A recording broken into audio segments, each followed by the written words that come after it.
Good evening. This is Akashvani. I'm Abhineet Shukla with the World News.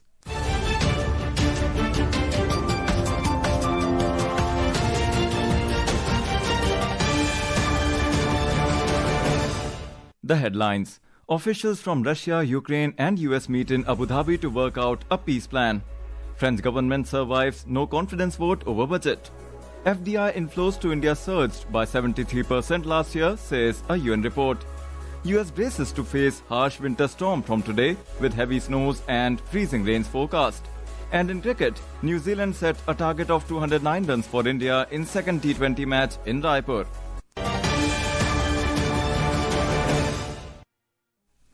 Two-day trilateral talks between Russia, Ukraine and the United States are underway in Abu Dhabi, marking the first direct summit between all three countries since Russia's full-scale war with Ukraine nearly 4 years ago.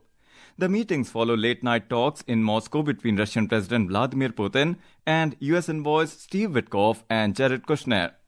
Russia's delegation is led by Admiral Igor Kostyukov, head of the GRU military intelligence agency. Ukraine's team includes Defense Minister Rustem Umerov and intelligence officials, while the US is represented by Witkoff and Kushner. Negotiators are reviewing a US-drafted peace plan with security guarantees and economic measures, though the status of occupied territory, particularly the Donbas region, remains the main sticking point. Yes, the American team will go to Moscow. Yes, they waited for our meeting with President Trump, and my team will meet American team. And I think that it will be the first trilateral meeting in Emirates. It will be tomorrow and the day after tomorrow, 2 days meetings. I think this is good that we will find some. Russians have to be ready for compromises because, everybody has to be ready, not only Ukraine. We will see what the result will be. Ukrainian President Volodymyr Zelensky reiterated his openness to establishing a free trade zone under Ukraine's control in the country's east. The Ukrainian president said he discussed the proposal with Trump in Davos yesterday.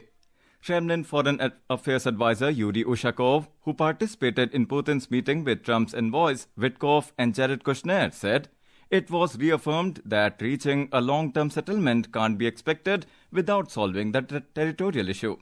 US President Donald Trump has said that Iran is under close watch and a massive fleet is heading towards the Gulf region. Trump told media persons on board Air Force One that if Iran is going to hang people, they will be hit harder than ever. The US President said they have a big flotilla going in that direction and they will see what happens.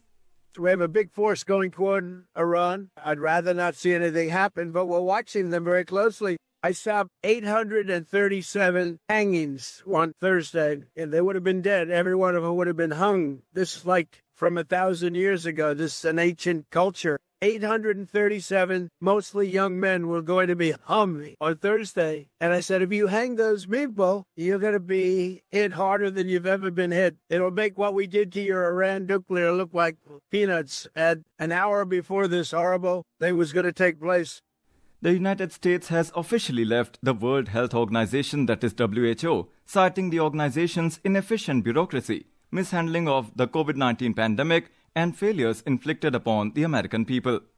In a joint statement issued by U.S. Secretary of State Marco Rubio and Health Secretary Robert Kennedy, it was mentioned that going forward, the U.S. engagement with the WHO will be limited strictly to effectuate its withdrawal. The statement further said, all US funding and staffing of WHO initiatives has ceased. The French government survived 2 votes of no confidence in Parliament today over its decision to ram through the income part of the 2026 budget without giving the National Assembly the final say. A total of 269 lawmakers voted in favor of the no confidence motion presented by the hard left France Unbowed Together with the Greens and Communists, whereas 288 votes were required to bring down the government. Even fewer backed a second no-confidence motion brought by the far right. Prime Minister Sébastien Lecornu will now again invoke Article 49.3 of the Constitution to force the expenditure part of the budget through the National Assembly. France has been plunged into political turmoil after President Emmanuel Macron called for snap parliamentary elections in June 2024. Since then, the National Assembly has been divided into 3 blocks with no party having an absolute majority. This is Akashvani. You are listening to World News. We bring you the top international news and updates from around the globe.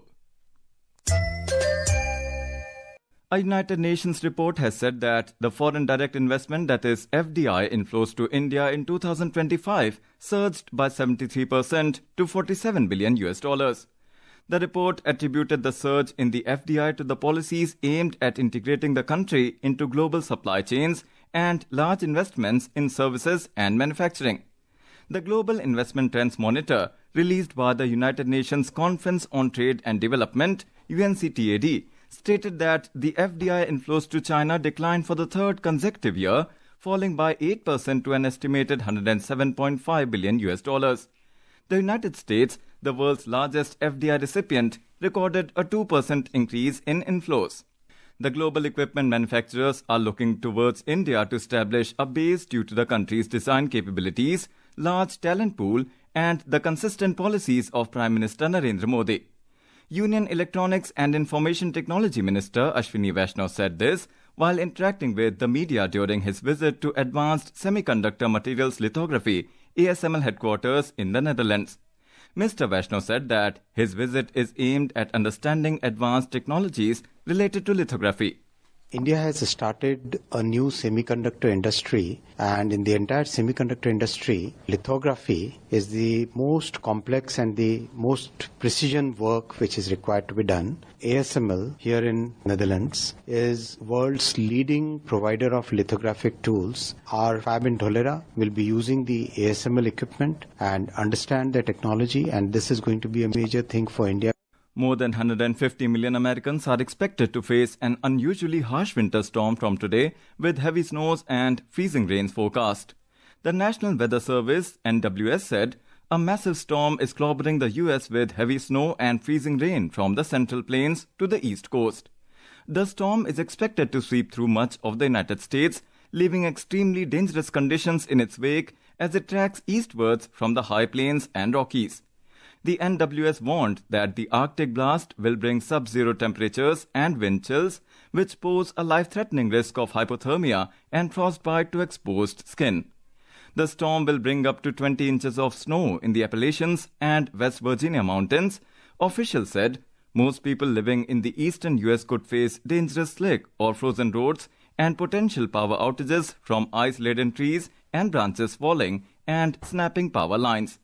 U.S. transportation officials, including airport authorities in several major cities, have warned of weekend travel disruption, delays and cancellations. A report said that Pakistan is legalizing enforced disappearances in Balochistan to silence rising voices. In an editorial, the Balochistan Post highlighted that the approval of the Balochistan Prevention, Detention and De-Radicalization Rules 2025 by the provincial government headed by controversial Chief Minister Sarfaraz Bugti is an attempt to legalize enforced disappearances in Balochistan.